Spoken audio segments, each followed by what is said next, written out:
In today's video, we will be looking at a forgotten ship, a Japanese light cruiser that was reduced to a footnote and generally forgotten about.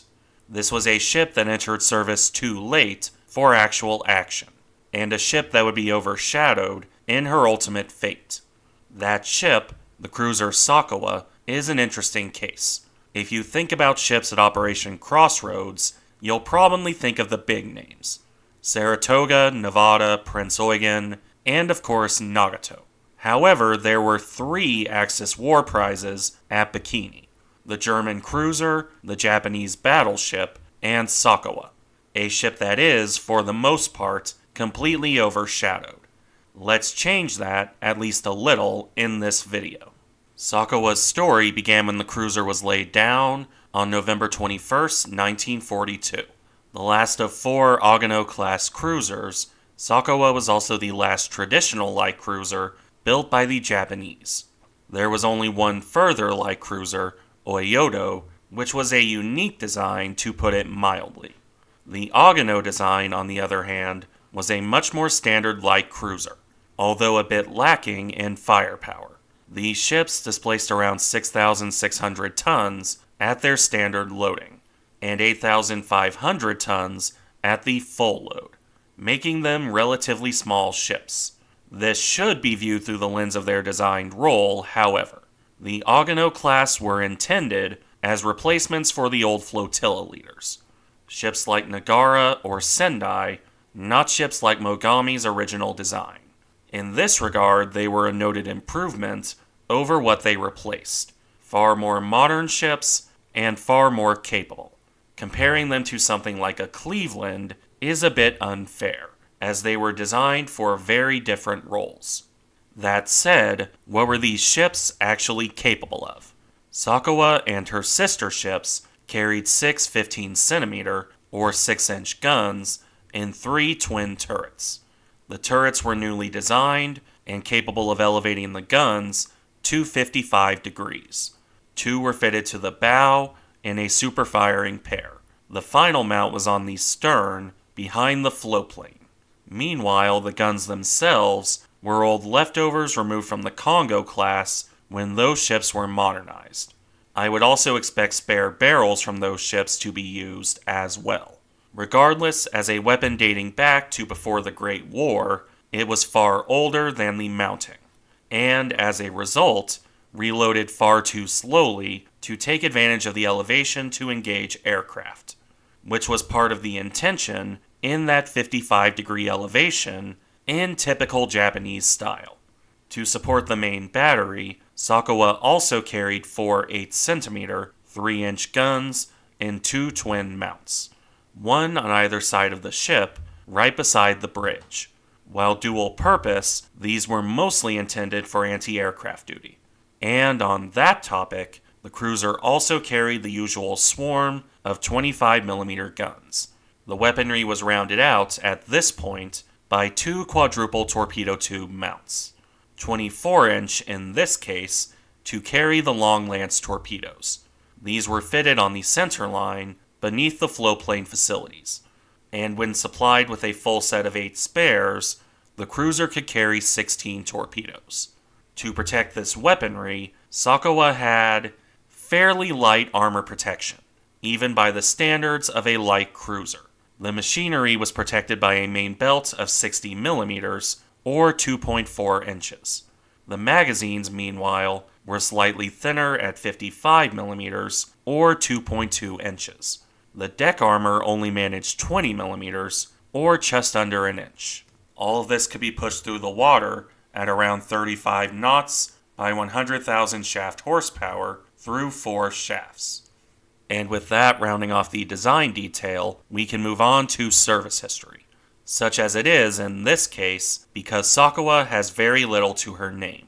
While laid down at the tail end of 1942, the cruiser was only launched on April 9th, 1944, and commissioned on November 30th. By this point, the war was a foregone conclusion. It was a month after the battles off Leyte, where the Japanese Navy had shot its final bolt.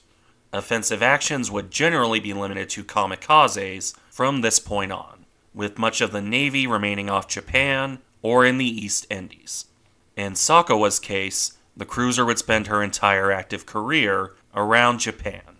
After sea trials and working up, she was assigned to the 11th Destroyer Division as flagship, which sounds more exciting than it actually was, as the next few months were spent on training and testing duty off the Japanese coast. For example, in hunting Japanese submarines, to test a new anti-radar coating that had been applied to those boats. This period of training almost came to an end in April of 1945. Operation 10-Go, the final offensive action by the Japanese Navy, was set to commence. This naval equivalent to a kamikaze attack is well known because of what happened to the super battleship at its core. Sakawa and her destroyers missed out on the opportunity.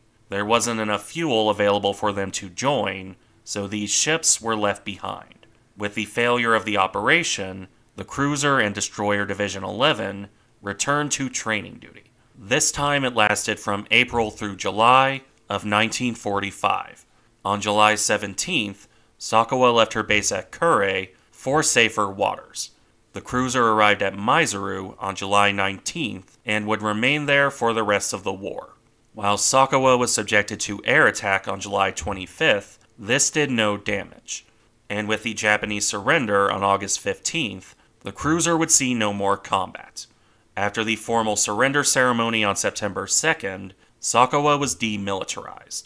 Her weaponry was either removed or disabled, and the ship was used as a transport to bring Japanese soldiers home. This she had in common with other ships, large and small, like, for example, the carrier Katsuragi.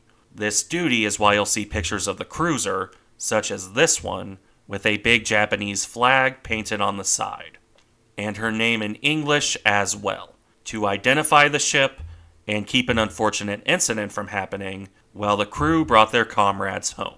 Sakawa would do this role from October 1945 through February 1946. By the end of it, the ship's condition was honestly pretty terrible. Sakawa was turned over to the Americans on February 25, 1946, where they found a ship that was leaky and infested with rats, and most of the systems, from the boilers on up, were non-functional, or, at the very best, in very rough shape. It's interesting to compare the ship in October 1945 to what she looked like in 1946, and even more interesting to compare the condition of this ship to that of Prinz Eugen, which, finicky boilers aside, was in pretty good shape as she sailed for Crossroads. In any event, Sakawa was relegated to target ship duty. The Japanese crew was pulled off, with the exception of 11 officers. They were left aboard to supervise and train an American crew in running the leaky cruiser. That American crew consisted of 165 very unhappy men, stuck in a duty they really didn't want. Still, they set sail alongside Nagato under a similarly mixed crew on March 18, 1946. It isn't surprising that Sakawa broke down while sailing to Eniwatok on March 28th, considering the condition of the ship and the lacking morale of the crew. Nagato attempted to take Sakawa in tow, but then broke down and ran out of fuel. The two ships were, thus, left adrift about 300 nautical miles from their destination. It would only be on March 30th, after 2 days of drifting in bad weather, that the ships were taken under tow.